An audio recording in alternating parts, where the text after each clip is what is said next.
minsan sa may kalayaan tayo'y nagtatagpuan. May mga sariling gimik at kanya-kanyang hangad sa buhay. Hello, shout out po sa aking pinsan na si Ate Dabeng. Nais ko pong magpasalamat sa pag-vlog niya po rito sa amin. After namin makipagdibing kanina kay Pinsan Junggol, yan, dumiretso po kami rito sa Cubao. Yan, malapit na sa may Shopwise, dating Shopwise. Kain kami rito ng seafood. Oh, grabe, napakaraming pagkain mga ka-idol. Masarap kumain dito sa seafood restaurant na ito mga ka-idol.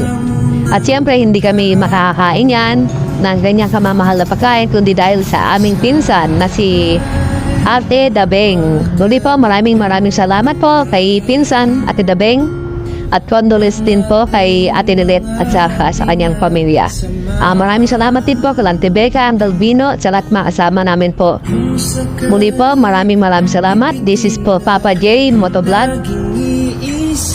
Maraming salamat. Minsan tayo ay naging tunay na magkaibigan. Minsan ay parang wala ng bukas sa buhay natin, inuwan hanggang sa magdamag ng para bang tayo ay mauubusan sa ilalim ng bilog na buwan.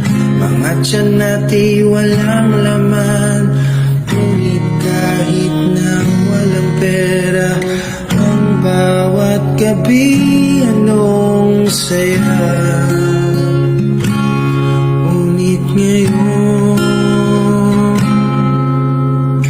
kay